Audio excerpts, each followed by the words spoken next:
ಈ ಜನಗಳು ನಮ್ಮ ಸಮಾಜಕ್ಕೆ ಇಷ್ಟೊಂದು ಕೊಟ್ಟಿರ್ಬೇಕಾದ್ರೆ ನಾವು ಅವ್ರಿಗೆ ಏನು ಕೊಟ್ಟಿದ್ದೀವಿ? ನಾನಿದು ಕೊಟ್ಟಿರೋದೊಂದು ಕೊಡುಗೆ ಅಂತ ಖಂಡಿತ ಹೇಳೋದಿಲ್ಲ.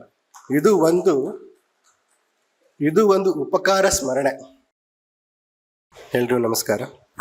ವೇದಿಕೆ ಮೇಲೆ ಉಪಸ್ಥಿತರಿರ್ತಕ್ಕಂತಹ ಗಣ್ಯರೇ ಹಾಗೂ ವೇದಿಕೆ ಆಚೆ ಇರುವಂತಹ ಗಣ್ಯರೇ, ನಾವು ಚಿಕ್ಕ ಹುಡುಗರಿಂದ ಯಾರನ್ನ ಆರಾಧಿಸ್ಕೊಂಡು ಬಂದಿದ್ವಿ, ಯಾರನ್ನ ಓದ್ಕೊಂಡು ಬಂದಿದ್ವಿ, ಅವ್ರ ಜೊತೆಗೆ ಸ್ಟೇಜ್ ಶೇರ್ ಮಾಡೋದು, ಅವ್ರ ಎದುರಿಗೆ ನಿಂತು ಮಾತಾಡೋದು ಒಂದು ರೀತಿ ನಂಗೆ ಹಿಂಜರಿಕೆ, ಭೀತಿ. ನಾನು ಬೇಡ ಸರ್ ಕೆಳಗೆ ಕೂರ್ತೀನಿ ಅಂತ ಹೇಳಿದ್ದೆ, ಬಟ್ ಸ್ವಾಮಿ ಮೇಷ್ಟ್ರು ಇಲ್ಲ ನೀನು ಮೇಲೆ ಕುತ್ಕೋಬೇಕು ಅಂತೇಳಿ ಕೂರಿಸಿದ್ರು. ಸ್ವಲ್ಪ ಈ ಭೀತಿ ಹಿಂಜರಿಕೆಯಲ್ಲಿ ನನ್ನ ಮಾತುಗಳು ಸ್ವಲ್ಪ ಹಿಂದೆ ಮುಂದೆ ಆದರೆ ದಯವಿಟ್ಟು ಕ್ಷಮಿಸಿ. ಜೊತೆಗೆ ನಮ್ಮ ಸ್ವಾಮಿ ಮೇಷ್ಟ್ರು ನನ್ನ ತಂದೆ ಜೊತೆಗೆ ಎಷ್ಟು ಸಲಿಗೆ ಇದೆಯೋ ಅದಕ್ಕಿಂತ ಹೆಚ್ಚಿನ ಸಲಿಗೆ ನನಗೆ ಸ್ವಾಮಿ ಮೇಷ್ಟ್ರ ಜೊತೆಗಿದೆ. ನಾನು ಏನೇನು ನಮ್ಮ ತಂದೆ ಜೊತೆಗೆ ಹಂಚ್ಕೋಬೇಕು, ನನ್ನ ದುಃಖ ದುಗುಡ ದುಮ್ಮಾನಗಳು ಅಥವಾ ಸಂತೋಷಗಳು ಹಂಚ್ಕೋಬೇಕು, ನನ್ನ ತಂದೆ ಜೊತೆಗೆ ಹಂಚ್ಕೋಬೇಕು ಅಂದ್ರೆ ಎಲ್ಲದನ್ನು ನಾನು ಸ್ವಾಮಿ ಮೇಷ್ಟ್ರ ಜೊತೆಗೆ ಹಂಚ್ಕೋತೀನಿ. ನಮ್ಮ ತಂದೆ ಜೊತೆಗೆ ಏನೇನು ಜಗಳಾಡಬೇಕು ಅದೆಲ್ಲದನ್ನು ಸ್ವಾಮಿ ಮೇಷ್ಟ್ರ ಜೊತೆ ಜಗಳಾಡ್ತೀನಿ. ನಮ್ಮ ತಂದೆ ಮೇಲೆ ಏನೇನು ಸಿಟ್ಟಿದೆ ಅದೆಲ್ಲ ಸಿಟ್ಟನ್ನು ಸ್ವಾಮಿ ಮೇಷ್ಟ್ರ ಮೇಲೆ ತೀರಿಸ್ಕೊತೀನಿ. ಅವ್ರದ್ದು ತುಂಬ ದೊಡ್ಡ ಗುಣ. ನಾನು ಇಷ್ಟು ಕಿರಿಕಿರಿ ಮಾಡಿದ್ರು ಕ್ಷಮಿಸಿ ಮತ್ತೆ ಆಯ್ತು ಬಾ ಮಗ ಅಂತೇಳಿ ಪಕ್ಕಕ್ಕೆ ಕೂರಿಸ್ಕೊತಾರೆ. ಅವರ ತುಂಬ ದೊಡ್ಡ ಪ್ರೊಫೈಲಲ್ಲಿ ಅಷ್ಟು ತುಂಬ ದೊಡ್ಡ ಗುಣ. ಇನ್ನು ಈ ಪುಸ್ತಕದ ಜರ್ನಿ ಬಗ್ಗೆ, ಪ್ರಯಾಣದ ಬಗ್ಗೆ ಮಾತಾಡಬೇಕಾದ್ರೆ, ಈ ಕೊರಚೆ ಸಮುದಾಯದ್ದು ನನಗೆ ಒಂದು ಹಿನ್ನೆಲೆ. ನಾನು ತುಂಬ ಚಿಕ್ಕವನಿದ್ದಾಗ 1-2ನೇ ಕ್ಲಾಸಲ್ಲಿ ಓದ್ತಾ ಇರಬೇಕಾದ್ರೆ ದಾವಣಗೆರೆಯಲ್ಲಿ ಬೇತೂರು ರೋಡ್ ಅಂತ ಇದೆ. ಬೇತೂರು ರೋಡ್, ಅಲ್ಲಿ ದೇವರಾಜ ನಗರ ಅಂತದೆ. ದೇವರಾಜ ನಗರದಲ್ಲಿ ನಮ್ಮ ಮನೆ ತುಂಬ ಚಿಕ್ಕ ಮನೆ, ಪಕ್ಕದಲ್ಲಿ ಕೊರಚರ ಹಟ್ಟಿ. ಕೊರಚರ ಹಟ್ಟಿ ದಾಟಿ ಆ ಪಕ್ಕದ ಓಣಿಲಿ ನಮ್ಮ ಮನೆ. ನಾನು ದಿನ ಸ್ಕೂಲಿಗೆ ಹೋಗ್ಬೇಕಾದ್ರೆ ಕೊರಚರ ಹಟ್ಟಿ ಎದುರಿಗಿಂದನೇ ಹೋಗ್ಬೇಕಿತ್ತು. ಅಲ್ಲೆಲ್ಲ ಗುಡಿಸಲುಗಳು ಇರ್ತಾ ಇದ್ವು, ಹಂದಿಗಳನ್ನ ಇಡ್ತಕ್ಕಂಥ ಪಂಜರಗಳು ಇರ್ತಾ ಇದ್ವು.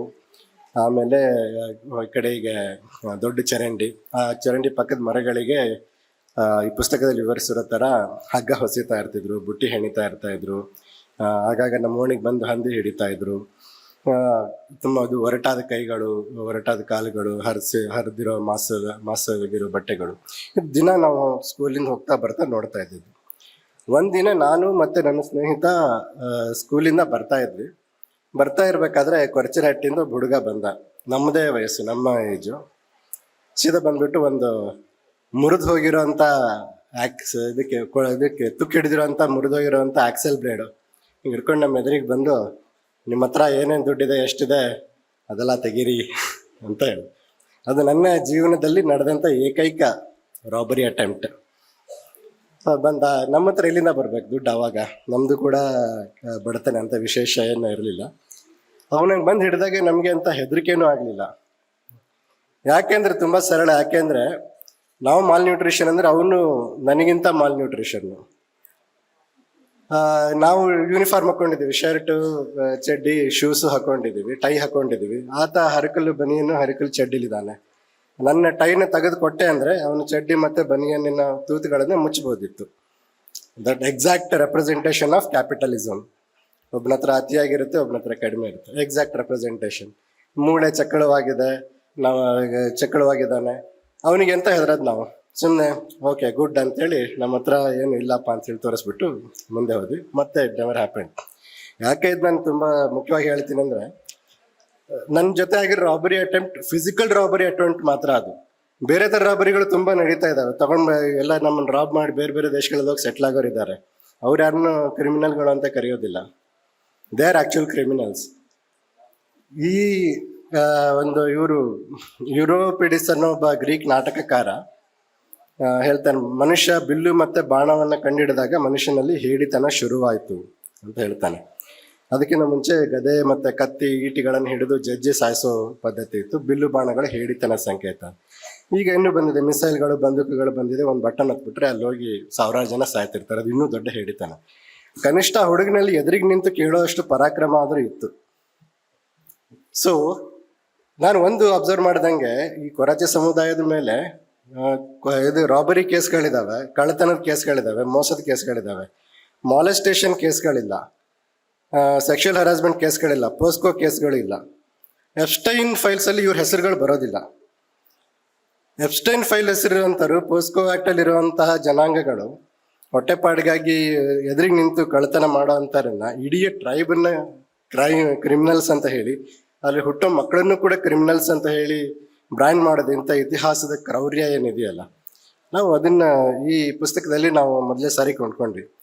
ಯಾಕೆ ಈ ಪುಸ್ತಕ ಮಾಡಿದ್ದಕ್ಕೆ ನನಗೆ ಏನು ಸಿಕ್ತು, ಯಾಕೆ ಸಿಕ್ತು, ಎಷ್ಟೋ ಕೆಲಸಗಳನ್ನ ಬಿಟ್ಟು ನಾನು ಈ ಪುಸ್ತಕ ಮಾಡಿದ್ದು ಯಾಕೆ ಅಂತಂದ್ರೆ, ಅವರು ಸಾವಿರಾರು ವರ್ಷಗಳ ಕಾಲ ನಮ್ಮ ಕಾಡನ್ನ ಕಾಪಾಡ್ಕೊಂಡು ಬಂದವರು. ನಮಗೆ ಅಭಿವೃದ್ಧಿ ಬೇಕು ಅಂದ್ರೆ ಕಾಡನ್ನ ತ್ಯಾಗ ಮಾಡಿ ಊರಿಗೆ ಬಂದವರು.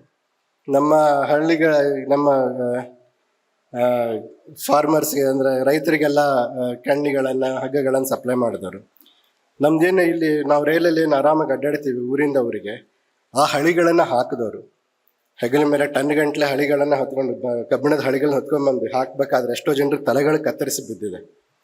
ಅವರಿಗೆ ನಾವು ವಾಪಸ್ ಈ ಜನಗಳು ನಮ್ಮ ಸಮಾಜಕ್ಕೆ ಇಷ್ಟೊಂದು ಕೊಟ್ಟಿರ್ಬೇಕಾದ್ರೆ ನಾವು ಅವ್ರಿಗೆ ಏನು ಕೊಟ್ಟಿದ್ದೀವಿ? ನಾನಿದು ಕೊಟ್ಟಿರೋದೊಂದು ಕೊಡುಗೆ ಅಂತ ಖಂಡಿತ ಹೇಳೋದಿಲ್ಲ. ಇದು ಒಂದು ಉಪಕಾರ ಸ್ಮರಣೆ.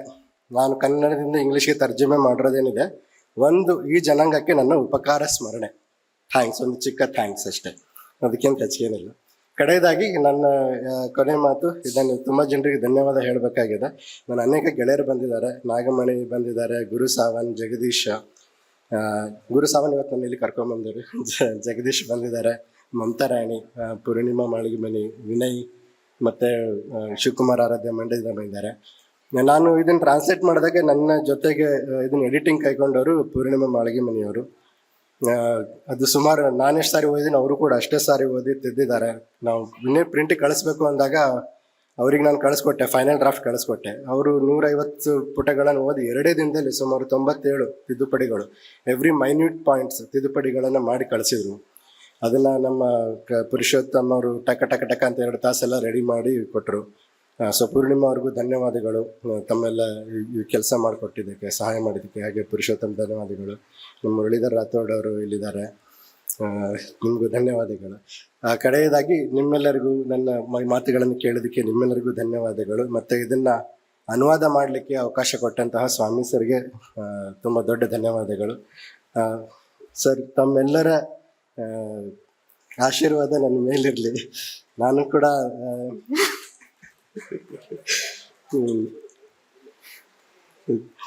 ತುಂಬ ಧನ್ಯವಾದಗಳು ಸರ್, ನನ್ನ ಮಾತು ತಿಳಿಸಿ. Thank you.